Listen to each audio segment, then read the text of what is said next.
And we are rolling. Hello, and welcome to another installment of the Progressives for Immigration Reform podcast. I am your host, Kevin Lynn, and I'm also the Executive Director of Progressives for Immigration Reform. And today I have the distinct pleasure to introduce to you Jake Strahan. Now, how to describe Jake? In a nutshell, we can say, first off, he is a conservation scientist. He's also a professional revolutionary who bears the distinction of being probably the most arrested man in the history of the state of Massachusetts. And he has dedicated his life to saving the right whale from extinction, as well as staving off what he calls the next great extinction. I was introduced to Jake 2 months ago when he phoned me to discuss our environmental impact study that we had performed about 3 years ago. And his goal was to use our EIS, our environmental impact study, in a lawsuit that he had envisioned with the Department of Homeland Security. And we're going to be discussing that lawsuit today, as well as a number of other topics that Jake has come to champion over the last, almost 30 years. So without any further ado, here is my interview with Jake Strahan.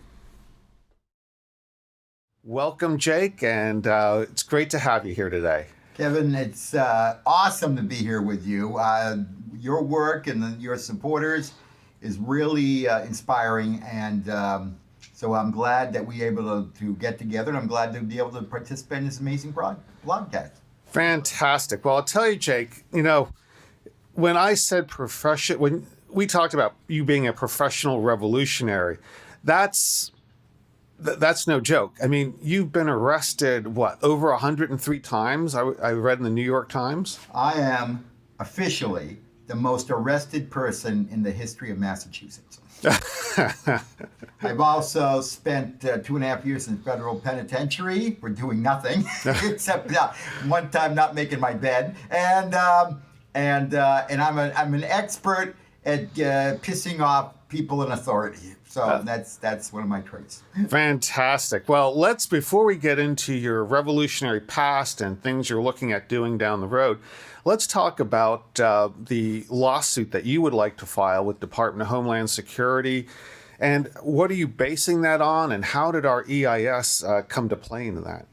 Well, obviously I have a great interest in stopping extinction, the next great wave of extinctions, which is going to wipe out most macrofauna on the earth, and without anything to replace it. No mammals being the replacement of dinosaurs. We're just going to wind up with cockroaches and fish and a few dogs and cats. Yeah, we seem to have loads of cattle, chicken, pigs, anything that we eat. We have lots of, but everything else seems to be facing extinction. Oh yeah, and this is after they passed all these environmental laws back in the 70s. The government has wiped out the wolves, and they were supposed to repopulate them, but they decided just to leave them to be hunting populations in a state or two. Mm-hmm. And grizzly bears, which were all over the lower 48 of the United States, they're now gone completely. And that's with the Endangered Species Don't you think it's ironic? Now, you grew up in California. Yeah. Don't you think it's ironic that the state animal is extinct? Yeah, and that the state makes no effort to repopulate them. Because nobody wants a grizzly bear in their backyard. And even here in Massachusetts, where we're talking now, because of development that's ongoing, they're bumping into black bear habitat that was never exploited. Black bears showing up in people's yards. And when this happens, they displace the bears, throw them into Canada or someplace, and basically they're getting rid of all the macrofauna in Massachusetts. Still in a state that says it loves wildlife and all that stuff, but when push comes to shove with commercial development, and we're paving over in the United States habitat equivalent to the size of Rhode Island every year. Yeah, every year, that there is just no room for wildlife, which is the point here with immigration. Yeah, exactly. So, because it's all about the numbers and population, isn't it? Right now, in Europe, Russia, and the United States, the native population of people, Westerners obviously, are not replacing themselves. They are not, their populations, if it wasn't for immigration in the United States, we would have a declining population. But right now, because we have did this weird thing in the 1990s under Clinton, where we basically opened up the floodgates to immigration. Anybody could come here. We're going to do it. It's like a national policy to have people come here. We now take over 1 to 2 million people a year come to the United States permanently. And as a result, the Department of the Census has officially estimated, and this is on their website, no secret, uncontrovertible, that we will add 100 million people to the population of the United States between now and about 60 years from now, based solely on immigration. And when you look at what we're doing to the ecosystems that are here in North America, particularly here in the United States, we're not doing a good job with 330 million. Imagine having 400 plus million people. No, that's quite true. And it's also about technological development. People coming here from anywhere in the world, anywhere, are coming here usually with very little money, and when they come here, it's like a viral kind of thing of supercharging them as consumers. So you take a person who might have lived on an income of several $100s a year in natural setting of the earth, and you put him in SUVs, apartment complexes, all the benefits of hyper-Western technology, and boom, they become the most super destructive agents on earth because of that. And also, you have a problem with the very global warming thing associated with this. For whatever strange reason, statistics show that people immigrating from anywhere in the world, anywhere, Europe, Africa, Asia, when they come to the United States, this group of people love reproducing. So not only do they come in here and increase the population by migrating here, but also they give birth to more children per capita than the people who are already here. And so this is just another supercharging effect of population size and consumption, that causes supposedly global warming. And the other interesting statistic is, because they are people who are on an adventure, they want a new life, they want to make money and all this stuff, they are not very keen on protecting the environment. So they sort of like warp our political perspective towards commercial development. And the people here, the most liberal people, the people in, Google and all these other places, and people in the big national nonprofit environmental corporations like Sierra Club or Defenders of Wildlife, their policy officially is two things that are really totally wrong. Number one, that commercial development is okay with us because we can do this without hurting the environment. Because they have this term called sustainable development. Yes, what is that all about? That is BS way of saying that we're chicken shit and that we don't want to actually take on the big corporations that give us money. Because that's what it means. It means they've been sold out and they want their those corporate donations. And the corporation like now, the Sierra Club, and I know the Sierra Club very well. I mean, I know them at every intimate level you can imagine, and their history over the last several decades. And what they are is they're just a corporation like Dow Chemical, like Exxon. They are run by an executive director who could have worked for any other of these corporations, and they have a complete corporate perspective. And actually, they treat the members of the Sierra Club, like any nonprofit would now, as simply customers. They're customers. And so the office staff is actually the real corporation. And then they treat the members who donate their money as customers, and who have no right to say anything about what they're doing but enjoy their services. And I'm sure if the customers got a little uppity and wanted some changes that might get in the way of the corporate model, they just hold them in contempt.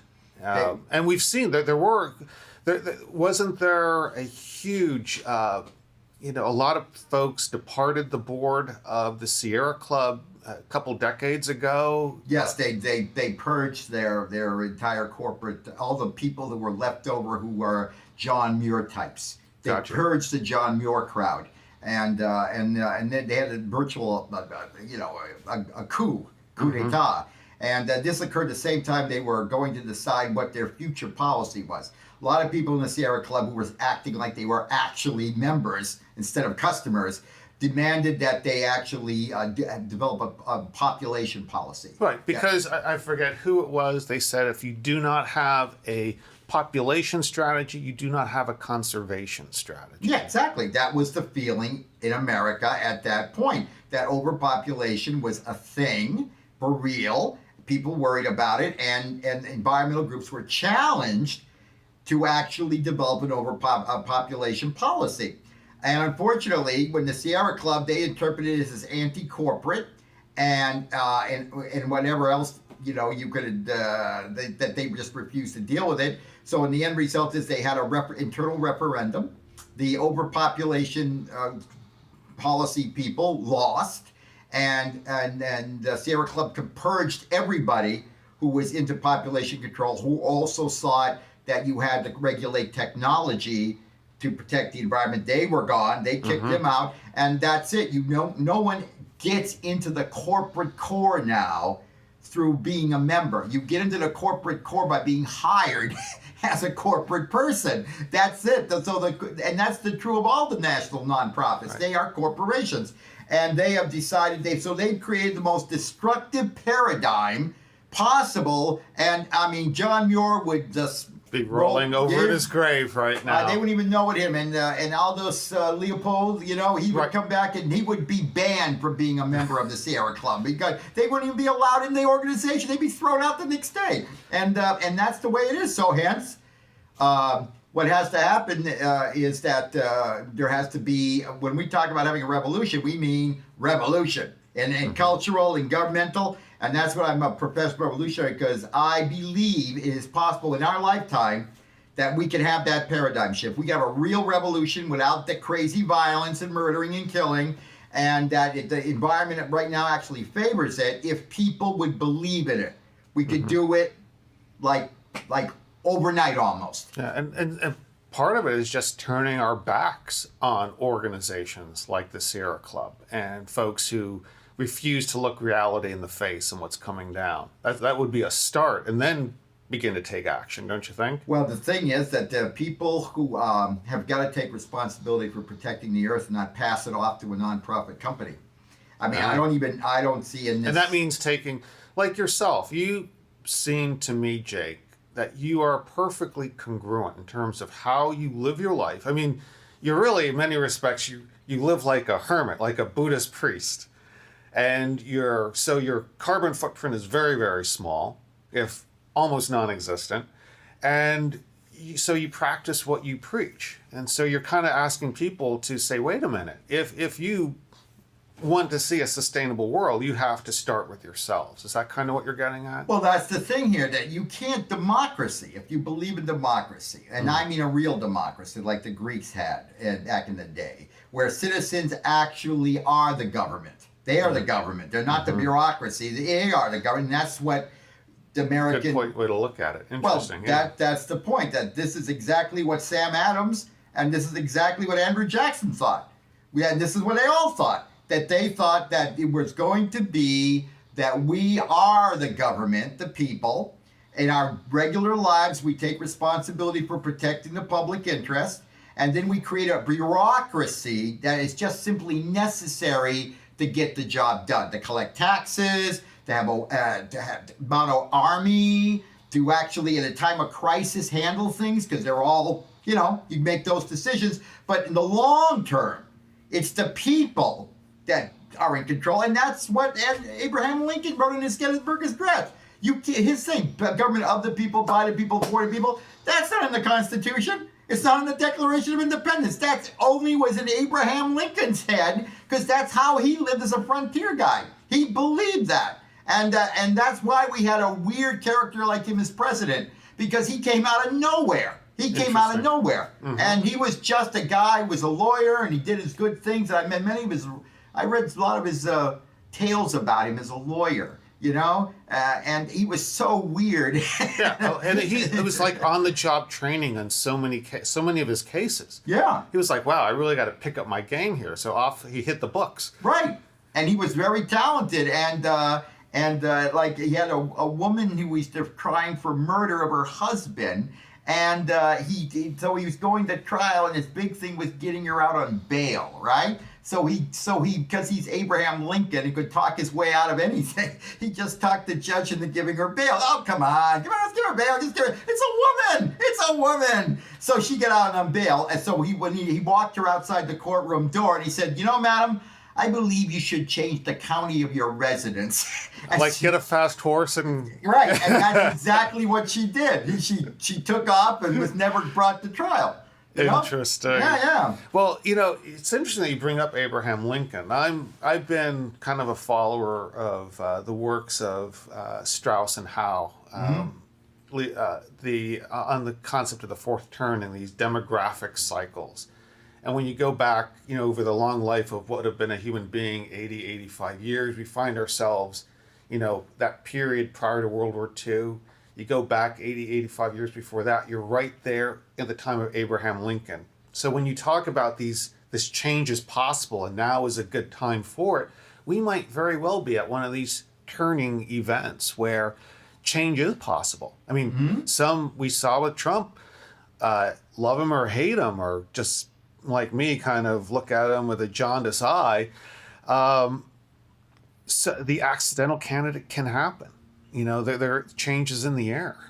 Well, the thing is now they say it's the falseness of the moment is the world created by corporate media.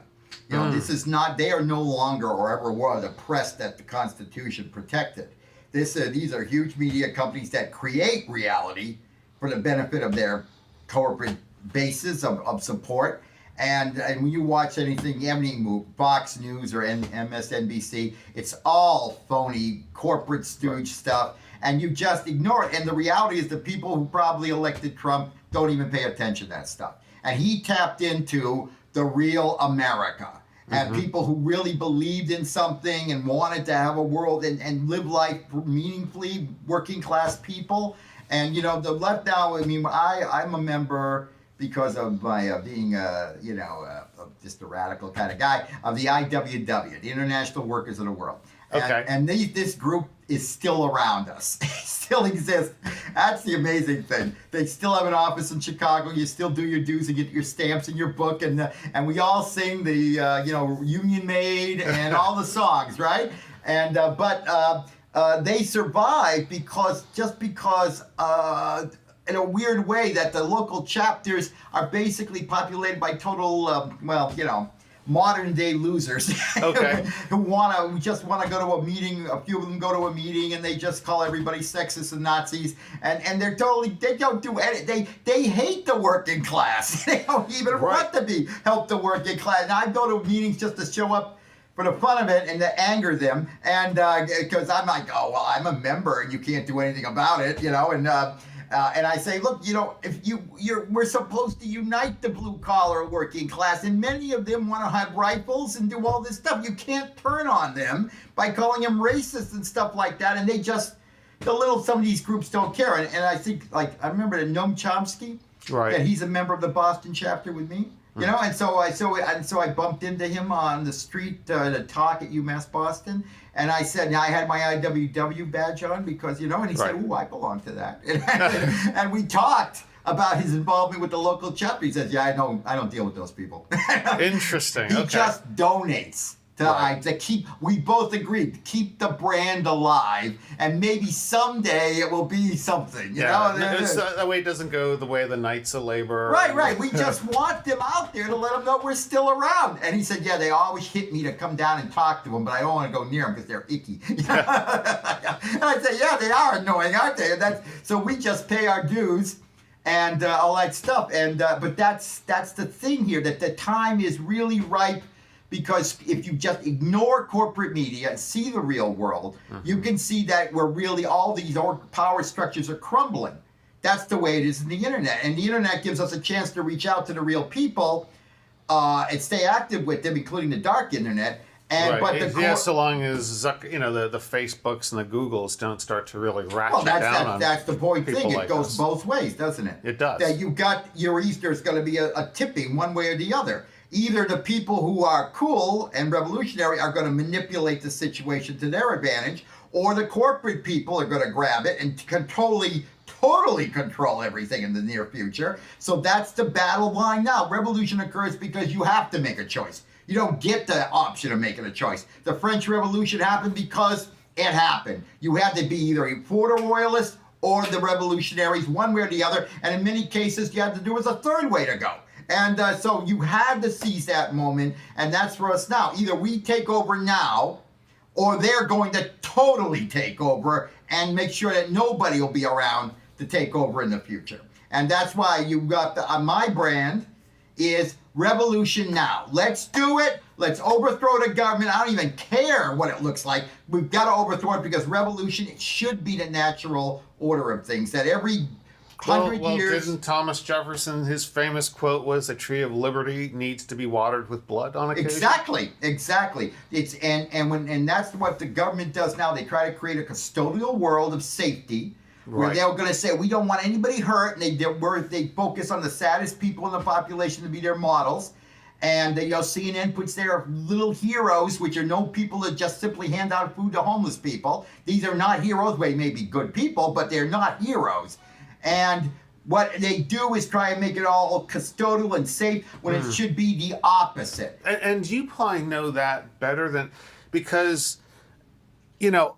I have a job. I go to work for, at the end of the day, security. When it really comes down to it. You, on the other hand, Jake, you live by your wits every day. And you're, as you told me, you're financially, you could be considered indigent, but you probably don't see yourself that way. You're out there risking every day. And you have this message, and I love what you said about, custodial, everyone wants to be taken care of and safe, but the reality is the world isn't like that. I mean, we can put it off, but it's almost like you're pushing down this spring that will eventually pop, and the security will end, in a very bad way. Well, all hierarchical structures have natural collapsing points. And they're going, and that'll be a disruption that they're going to have to, they will deal with.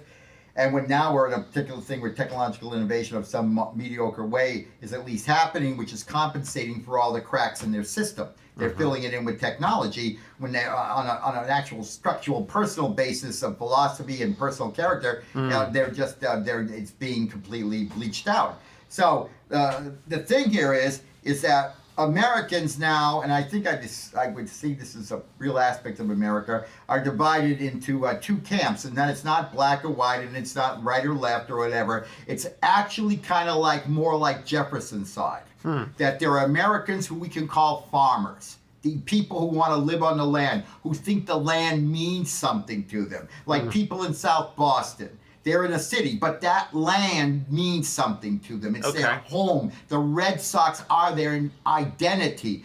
They are blue-collar people, and they don't look like they live in fancy houses, but they have the most intricate supporting society in Boston, and politically, they run the state. What they want is the way it's going to be because they are their history, they're very good at the control of the government. That's the thing. And they take care of their lives. They know that politics is life.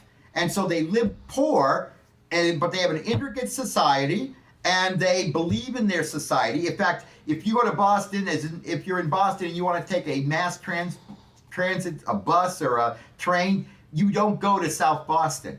There are none there. They have made sure that there is no subway to their place. They make sure they're isolated from the other mass nightmare of Boston. And so that when you go down there, it's like being in a different world. The people are all weird. They claim to own the streets. Things like that. It's very interesting and very personal, very intimate. It's like being in a foreign country. And because that's how they take it. Now, those farmers, so the farmers can be in the suburbs, they can be in the urban area. Well, I live in Lancaster Pennsylvania, the which city is of Lincoln. an awesome Amish, right? Right. It's the huge number of Amish who live in the county there, and they don't pay Social Security because if someone in their parish was needy and the society couldn't support that person, it would be an embarrassment to them. Sure, yes. They're not looking for, as you said, a custodial government. They need the bureaucracy to function and provide infrastructure and things like that, but they look to themselves, right. Their community. That's really interesting. You're right. That's intricate and it's rich and it's really powerful. Rich. I met Amish a lot, and I'm very attracted to them because of their lifestyle. And then they see me, and I would meet them in Boston, and I would walk right up to them and treat them like regular people, and they really related to me. You know, we really relate to each other, and because I can speak German to some degree, they're very cool about it. And the thing is, the other group of people are the corporate people. These are the people that, like, in many ways, the liberals who want to live in a corporate world. And they see the United States as a corporation. So when they say things like, I think the government should supply this and should supply that, they just think that's just like it's a corporation supplying it. I want maternity leave, so please. And when you say that to a farmer, what are you talking about? They say, and farmers can be tech people. I mean, they go across the board, and they're going, I don't want the government to give me maternity care. I'll take care of that myself, because if we'll deal with it when it comes. Yes, and if the government's giving me something, I guarantee you it's taking away something, because that's the battle now that defines, in many cases, the people supporting Trump, in which are not just Republicans, you know, and then like the farmer class that believe in a real America, a real character, that there actually is an America. You can actually say, if someone says to you, what's American? They'll say, I'm going to rattle it right off for you. Chevrolet, apple pie, all this stuff. They have an America. And if you go to we'll say, I'm just going to say this because it's sensational to say it, go to a college campus like Tufts, or Brandeis, or Harvard, and ask one of those students there, what's America? And they'll go, well, America is a spirit of freedom, and we were spreading all over the world, and and if someone comes here from Thailand and can't speak English, he's an American because he believes in freedom. And then a farmer would go, what the fuck is that about? See, they don't believe in America. There's no America to them. To the corporation, there's only corporation. And consumers. James Howard Kunstler, a writer and blogger, made this statement at the end of a TED Talk, and he said, don't ever allow anyone to call you a consumer. You're a citizen. Damn right. Because a citizen entails not just rights, but also responsibilities. Yep. And that's a big deal. And I just feel, I don't watch television at home, but when I do travel like I am today, I'll turn on the television and I just see where it's just used to hurt us to buy something, whether it's a tangible product or it's an idea, and none of it's good for us, I don't think. Well, of course not. Yeah, but that's the thing about this the custodial thing, that they are trying to contain people and think that everything and give them their safe world, because when we want to live in a danger world, you know. So if when I go to the airport, I seldom fly now because I don't want to disrobe to get on an airplane, you know. And the thing is, I wish, and in a real democracy this would be true, I could get on the airplane that says, yeah, come on, we're not going to check anything. We're just going to put a lock on the captain's door and have a great time, and you guys just kill yourselves and we don't care. You know, that's what I want. That's the air. I want to fly on air danger. That's where I want to go. I want to be on air danger, where I have to look at someone and go, oh yeah, you could be and he says, maybe I am, you know. And meanwhile, most of America seems to be these days, and I myself included probably, it's like, I dare not eat a peach, you know, God forbid. Whereas we don't embrace risk in our lives and understand that, sometimes things are good, sometimes things are bad, sometimes bad things happen to good people, but we as a society should be able to roll along if we're personally, I think, being responsible, as you're talking about. Well, that's it. If you're at an individual level and you're see, that's the thing you mentioned about, a good point you raised about being a citizen. It's about rights, but it's all and duty, and it's also about authority. That I have the authority. I have authority, not the police. I can tell you what to do. I can tell a cop what to do because I have authority over the cop. And having been arrested as many times as you have, obviously. And not convicted. Not convicted. I have a 99.9% non-conviction rate. Wow. Yeah. I'll give you an example. I was on I go to UMass Boston. I went to UMass Boston, just graduated, because I'm working to get a PhD now. Right, because I understand initially when you left home a long time ago, we won't say when, but you went to Stanford. You were Yep. going to be a physicist. Yep.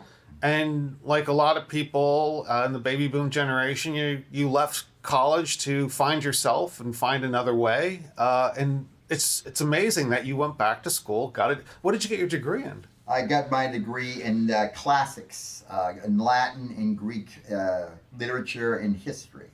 Wow.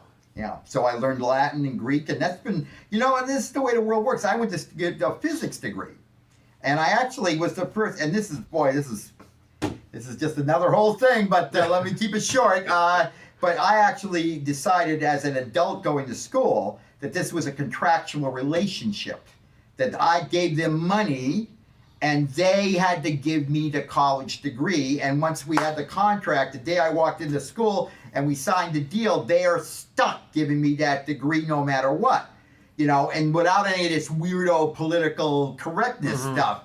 So, and I told them that from the start, and then I found out that's the law of the land. This is a new wave now going through the courts on contractual relationships in academia, that if you go to school, they owe you. They can't just say, snap their fingers and toss you out the door without compensation.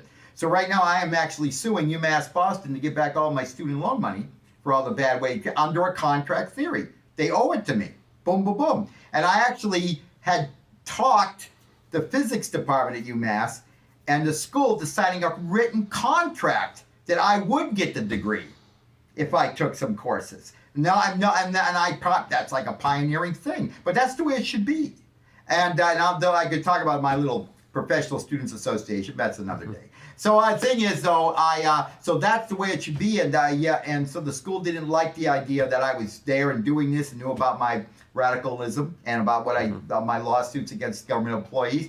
So it's been very, very tough. But that's the thing here, that when I was at UMass Boston, I would. My reputation is such as a Buddhist in the court system that an uncompromising, a man that stands up for his freedom and knows the rules and plays the game fairly and honestly, that I was arrested because they wanted me to get off. A bus driver didn't want me on the shuttle bus because he thought I was a threat to his employment because I criticized his driving or whatever. Crazy, insane person. Because what a crazy moments. So he stops the bus between campus and the bus in the train station, right? And that's always, there's like a mile back to school, a mile to the train station, right? He says, get off. I said, no way. I'm not getting off. I'm not walking. And but I didn't say anything. You were asserting your authority. Yeah, exactly. And I was also not going to incite the situation, so I didn't talk to him at all. I just said, no, just drive your bus, and left it at that, right? And so he called the cops, because he stopped right on UMass property because he was being malicious. He knew this. So they all rolled up, and they know me, and they said, Max, get off the bus, get off the bus. And I said, I'm not getting off the bus. There's no reason. You have no authority. I'm just standing here, and I'm peacefully waiting to go on the term. He said you're disturbing him, but you didn't see that, did you? So it's none of your business. Just go away. And so they arrested me, right? And for disturbing the peace, which they're disturbing the peace, but they arrested me. Yeah, thanks. So we go and so they were so stupid they didn't even know how to fingerprint me. So I actually fingerprinted myself because I was sick of them grabbing me and messing up all. Look, let me just do it. Okay, so I just fingerprinted myself. You have some experience. I know, and I filled out all the forms because they were too stupid to do everything. There was a bunch of college bumpkin cops, and I filled out everything, and then they maliciously called up the clerk's office in a court. I should have gotten out on personal recognizance because of nothing, but they got a $1,200 cash bail on me.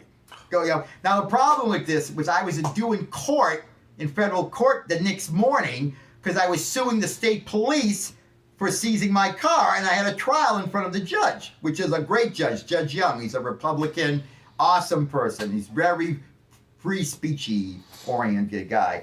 So I had to get out, right? I had to get out, but the UMass cops couldn't keep people overnight, so they transported me to the MBTA police headquarters.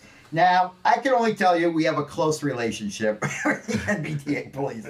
So when I go in there, the Sarge comes out and he said, "Max, what's up, buddy?" And I'm going, "Man, they busted me at UMass Plus." I said, "I can't believe that. What, they busted you?" And he says, "Come on, Max, let me get you a blanket, some water." And he gives me like a gift basket and all this stuff. And he puts me in the nicest cell. He says, "Max, what's happening, man?"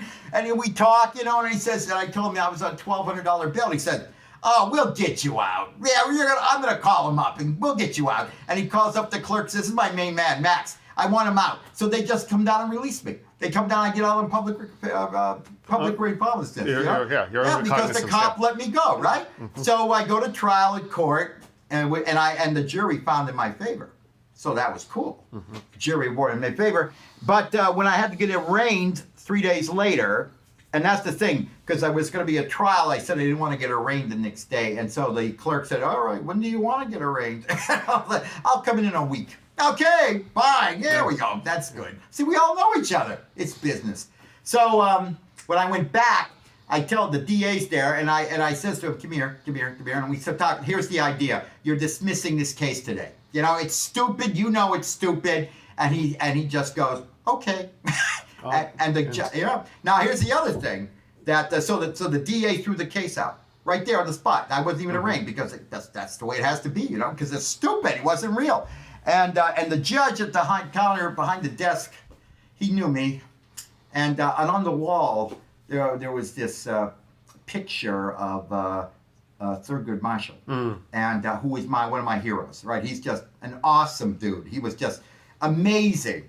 He would go to court in the trunk of a car because he had to avoid the Ku Klux Klan. I mean, he was just an amazing person. He just was so amazing. And so I says to the judge, "Oh, look, Thurgood Marshall, he's my hero." And the judge says back to me, "He's my hero too." Gotta love it. Yeah, that's the way it should be, Max, we're gonna start to wind things down here. It's amazing. We have. I thought we'd go about 30 minutes. We're at 36 you got that wrong. minutes. We've only just scratched the surface. We haven't gotten the 1%. But I want to make sure that you let our listeners know what you have and what you would like to do with this, how you envision this lawsuit against Department of Homeland Security going, what you need to do. In our pre-talk over breakfast, you had talked about, a petition drive, what kind of resources you're going to need for that, and if there's a way for people to find you. I want to make sure you get that in before we... Yeah. Well, what we want to do is something really practical here. So now this is the idea of reaching out to people and having the community support what's going on. And so off the bat, we're going to do this lawsuit where we're challenging under the Endangered Species Act the impact of population increase in the United States, which means immigration. Mm-hmm. So because 80% of, as you had talked about, but it's actually 80% of America's population growth comes from immigrants and children of immigrants. So it's significant. Well, it's I would say it's bigger than that, but it's way up there. Okay, let's just say it's way up there. It's almost a sole responsible factor. So the thing is that Homeland Security, like any federal agency, is supposed to review their activities, including their immigration policy, in light of its impact on endangered wildlife in the United States. And they've never done it. Never. They never did a NEPA review either. Right. So what we're going to do, like that was done with the NEPA, your people did with the NEPA review, the EIS. And which is the EIS. Mm-hmm. NEPA does the EIS, National Environmental Policy Act, is that we're going to sue the Homeland Security and the NOAA, the National Oceanographic and Atmospheric Administration, which oversees marine wildlife, and we're going to be suing the U.S. Fish and Wildlife Service, which oversees land endangered wildlife, saying that they never did these reviews and saying we want them done. And with the light being that obviously adding 100 million people to the United States population and all that consumerism and all that represents means basically the end of wildlife. It can't sustain it. So the thing is that we would hope from that to result in a rational policy of managing population growth from whatever source it is, because it's really, immigration is just a practical impact that we're talking about. Yeah, it's an easy fix at the end of the day. It's an easy fix. It's an easy fix because it doesn't affect Americans who are here and Americans, and it's the law involving immigration allows tremendous discretion in restricting it without considering it impacting any constitutional rights. So therefore, we could actually really affect it. And if there's going to be an immigration policy, then it must be associated and connected to a rational management program controlling development and people's size increases, population, so that we are having not only not causing more endangered animals to come into existence, endangered species, but eliminating the endangerment status, because this is what the northern right whale faces because it lives right along the coast. It has fully impact of all commercial development because most people and most development is on the coastline, and the coastline now is an urban sea, like a suburb of Boston or New York. Interesting perspective. It is, and it's like you're asking for a right whale to live in the ocean along the United States coastline. It's like asking an elephant to live in New York City. Wow. It's just not going to happen. So we have to manage coastal activities, and that's something the feds did not want to do. So now right whales get killed in fishing gear, like fixed fishing gear, like lobster pot gear. So we've invented whale-safe gear that will not entangle it, yet will allow fishermen to keep on fishing, right? And but they don't want that. They refuse to let that happen because they don't want to yield to environmental policy and laws. So what we want to do here in Massachusetts, and we're going to try and do Kickstarter and all this stuff, is to actually have,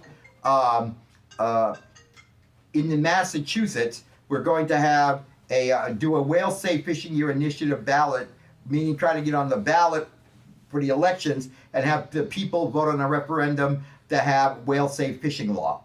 And what the whale-safe fishing law is, like a one-paragraph law. It simply says the government can't put licensed fishing gear in the ocean unless it will not entangle and kill sea turtles and whales.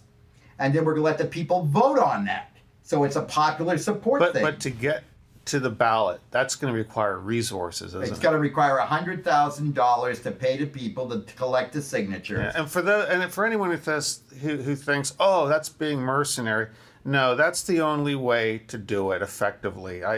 California, it was the same thing. You have to use paid circulars, and that's where you need the financial resources. That's right, and it's very effective. You give them $100,000, they will give you your signatures, and there's no trickery here. The whale-safe fishing law is one paragraph, and people can read it before they sign. It's no big deal. It's what it is. And if they do it and we get this voted into law, it will be, quote unquote, a sea change. It will actually be the biggest thing to impact environmentalism in the United States since the passage of the Clean Water Act, because it's going to be the people controlling the law to protect the whales and showing that not the commercial fishing industry or the non-profit companies that do nothing. Because the flip side of this whale fraud issue is that the big national non-profits that everybody thinks going to take care of this for them have sold out, and more importantly, they're just corporations with greedy corporations that have greedy corporate board members, and they don't do anything. And that's the success.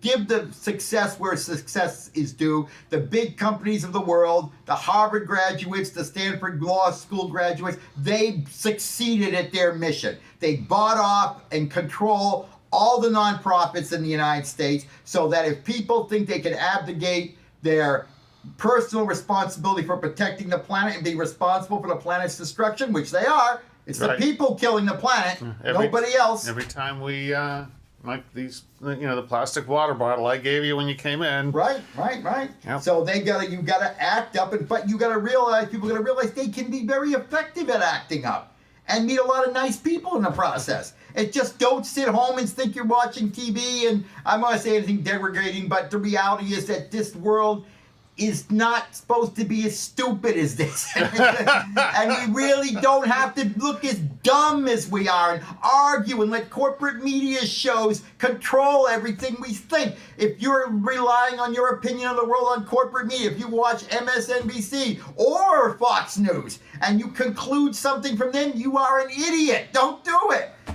Take responsibility for the brain in your body, and you will see yourself walking to the light and supporting a revolution where you can be more proud of yourself and your country than you could ever imagine would be possible. Acting up is a wonderful thing, and we can have revolution. We can save the right whale if people are willing now to step out of their box and actually take responsibility and assume that that's necessary to protect these whales, endangered wildlife, and all that. And also don't let overpopulation be seen as a race issue or a nationalist issue. It's just simple concept that in a modern world, of a crowded world, people must take control of their reproduction, because population increase is the number one way the environment's destroyed. Yeah.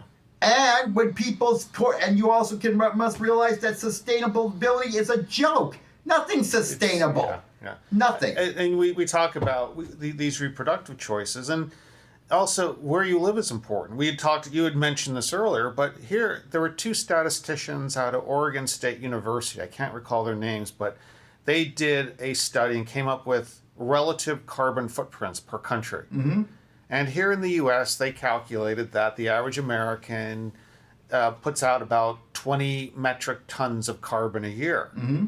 Whereas in a country like England, it's about 9. Yeah. Mexico, it's about 3.8. Mm-hmm. So when we have this, like you're talking about, this heavy consuming culture, that's something we can begin to control. But it doesn't make a lot of sense to me to bring a lot of people from a place where the carbon footprint is relatively small and putting them in a place where it's relatively large. That's the conflict and the weird insanity of the issue. You're going to say, well, I think everybody should come to America and live here because I want to go global and I want to pretend it's a big corporation. The more the merrier. It's a big shopping mall. We all come here. But that goes exactly against the hysterical opposition to global warming. If you don't want to have global warming, don't bring people into the fireplace and burn them into carbon. And in America, all the people right now, they did a study in Oregon also showing what's the impact of a birth of a child.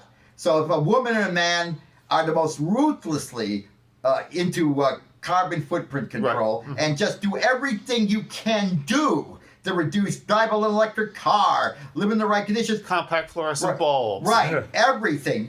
And your house is insulated up to the yin-yang, If you just have one child, that blows all that away completely. Let alone if you're going to invite your whole family from overseas to show up. It's just the way it is. And you have to accept these responsibilities, not live in this thing where you can do whatever you want, but it can be managed in a magical world beyond your control or reach. That somebody out there is going to take care of this for you. Or you're thinking politically correct thoughts. It makes everything go away. It does not. Wow. And this is what you have to do, is accept reality. And what I do is I'm a very scientific fellow. And I know that everything I'm going to do is going to have going to have impact for real. And that's why I'm very know that there can be revolution, because it's practical, it's effective, and all that. And I just want to hit this last point that's good. In being a professional revolutionary, I have a running poll I do to people, which is my Better World poll. Okay? I go up to people, they say, look, you're obviously a person, you want things, you're sensitive, but what do you want for a better world? What do you want for a better world? I mean, if you had to walk out the door this morning, you woke up, you had your coffee, you had your bowl of cereal, now you're walking out the door. When you walk out that door, what world do you want to walk into? What's your sensibility of that world that's going to be a great world to be in? And now I ask this of everybody routinely. I would ask it for you, but we've been doing all this stuff today like that. And I will tell you that 99.9 response is duh, because nobody has a sense of what they want in a better world. And when they talk about anything, political correctness, whatever, they have no target to go to. There's no target for their arrow. It's some esoteric idea or thought. It's nothingness. They've been taught into having the future is a nothing place that they can go to, and instead of actually coming up. Now, if you ask me, okay, I'll do the poll. A better world? You do the poll, Dan. I'm going to talk for 2 hours. And that's the difference. Well, Jake, we are at the end of our time here, and I can't thank you enough for sitting down with me today. I know our audience is really going to enjoy what you shared here today, and I know you're going to be working on a website soon. So CalmEarth.org. I'm sorry. Say that one more time. Calm Earth. I'm operating. I formed with other friends of mine. We formed a nonprofit and what's called an L Cube, which is a minimum profit limited liability corporation. So we got the nonprofit and the profit thing going to innovate technologies like the whale safe fishing gear. And so it's called Calm Earth. Calm Earth. Calm Earth. And then there will be the Whale Safe Fishing Act. And we're going to do a little crowdsourcing on Kickstarter, etc., to do the gear and get the money up for the signature petition. But we're certainly going to be advertising for you any way we can in that. Yes. And we are going to win the lawsuits. There will be environmental regulation on population because we are absolutely confident. As a guy who knows the law better than the Supreme Court does, and I will tell you, these lawsuits are bulletproof. If people want to do anything that's really going to change the world legally, the idea is to support these lawsuits if they can in any way, from scientific data, political support, which is very important in influencing judges, and paying whatever financial cost support. necessary. Absolutely. Yeah. Yes. Absolutely, man. Well, go ahead. I'm sorry. No, man. Well, Jake, again, thanks so much. We are at the end of our time, and I'm going to certainly be checking in with you, making it a point to on a regular basis, see how you're progressing, and make sure my listeners know how they might be able to assist you. Thanks again. Thanks a lot, man. And Kevin, I once again say that you guys are doing a great job, and it's an honor. And it's a great thing to meet you and hang out with you. Absolutely. Because I've had a great time today doing that. Big fun. All right. Take care, Jake. Bye-bye. Thank you.